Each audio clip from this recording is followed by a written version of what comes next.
I want to thank you for this opportunity. I know that one or two of you may have wanted interviews, and I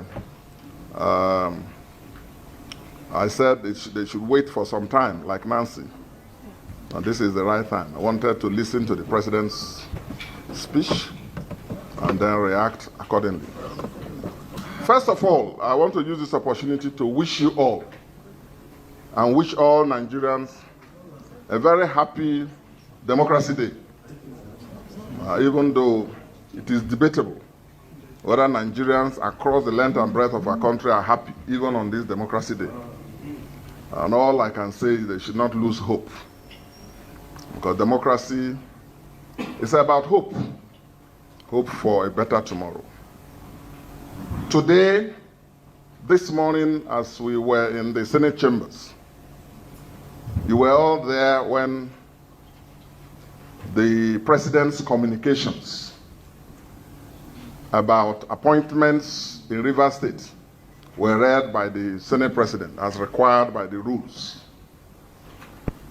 And you were all there when I rose to raise a point of constitutional order, which I'm entitled as a senator to do.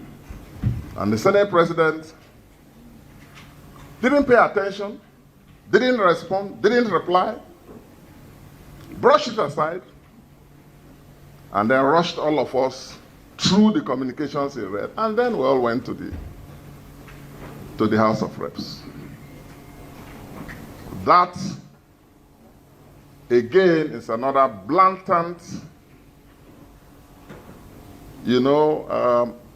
suppression and disrespect for my rights and privileges.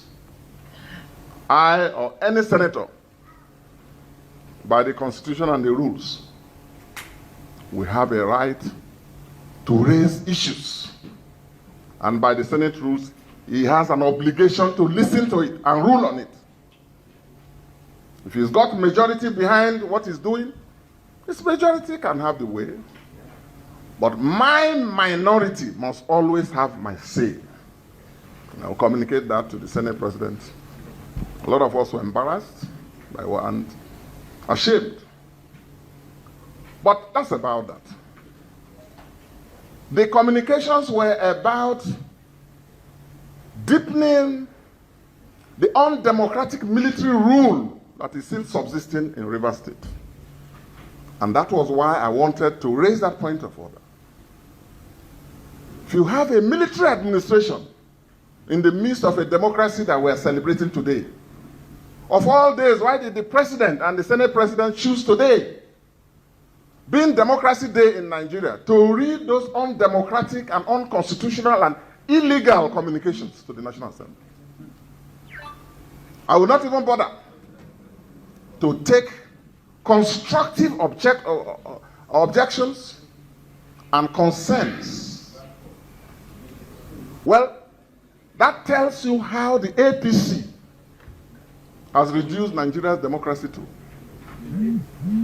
I take very strong objections to that.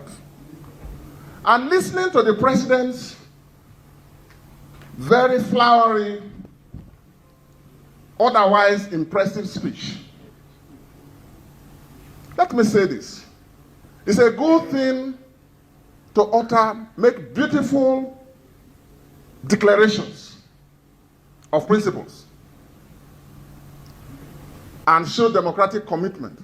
Words don't show democratic commitment. What matters is actions, actions and actions.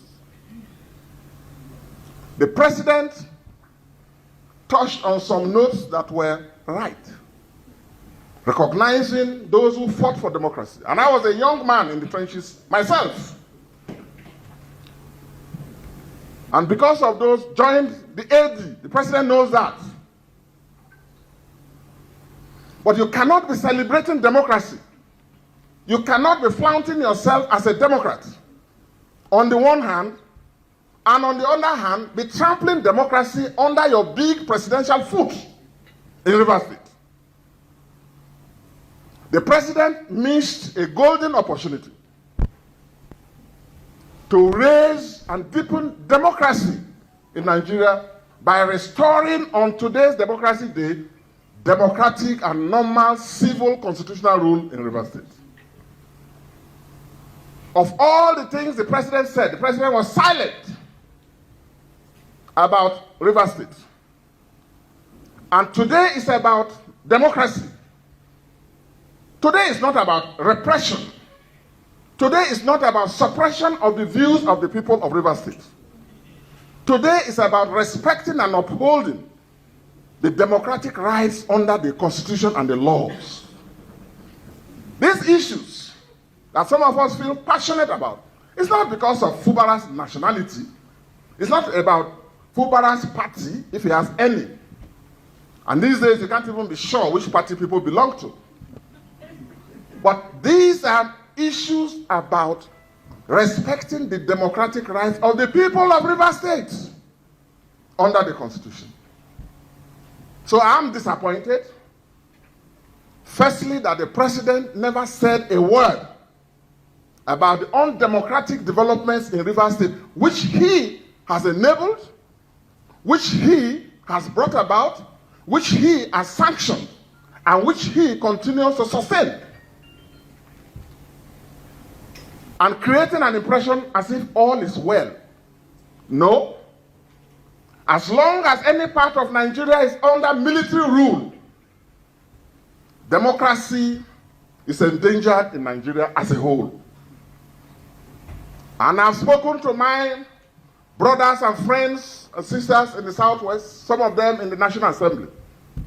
Because as some of you may know, I'm also maternally Ijebu, and proudly so. With this undemocratic precedent, the president, by pandering to particular political interests, has put the overall democracy of our people, particularly in big states like Lagos and Kano in the future. Because in the future, arising from the precedent, the undemocratic and illegal precedent the president has set in Rivers, any other president from any other part of this country, and no one can monopolize power forever.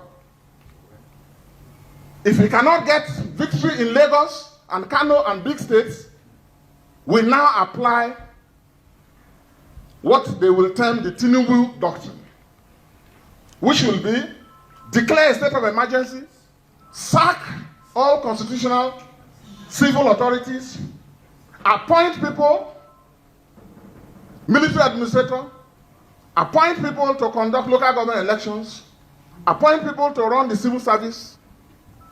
We can't allow that.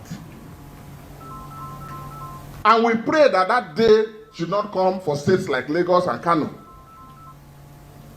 What they are doing confirms the fear some of us have had since, which is that what they try to do in Lagos is a power grab. Today, I'm saddened that in spite of the beautiful rhetoric that the president came to the National Assembly to deliver, the president was silent about restoration of democratic rule and normalization of civil rule in Rivers State. And I'm further saddened. And actually, I feel very sad that the National Assembly, the President of the Senate, will look at the National Assembly and the Senate in particular as a place where anything can be thrown at us and it should go. But let me assure him and all of you and my constituents that they all know me for who I am, and it's too late for me to change. Our nation cannot be a nation of sycophants. Our nation cannot be a nation of bootlickers. Democracy is not sustained by bootlickers and sycophants. I'm not in political service for appointments and contracts and money. Some of us are propelled by values that are bigger than us. And we have held on to this at great cost. So what he's doing is nothing to me. And the fight for democracy continues. I urge you all not to lose faith. In this nation, there was a time when people who voiced their opinions about democracy were hounded into detention, where security agencies, instead of focusing on fighting crime and criminality and bandits, will be focusing on political people who hold opposing political views. Well, Nigeria survived it. We have seen situations where organizations set up to fight crime, fraud, corruption, all turn their searchlight to suppress dissenting views. Our nation survived. The president himself was put on trial at some point. His triumph was not a personal one, it was a triumph of democracy. And I want to assure you all, Nigerians, that you should be more committed. Don't be coward. Don't be made hopeless. Democracy is sustained by hard work, by sweat, by tears. And this fight must go on.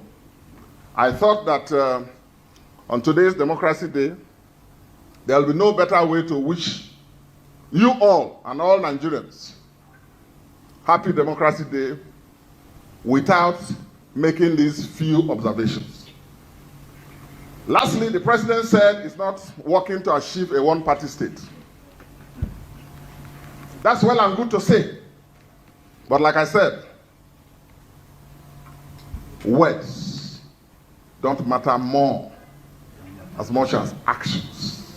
Actions. We count on the president as a Democrat that he professes to be, to respect the rights of Nigerians to opinions of their own, to associations and platforms of their own, as he himself expressed, and to let his party leaders in the National Assembly know that you can't talk of democracy if views, dissenting views, opposing views in the National Assembly are suppressed.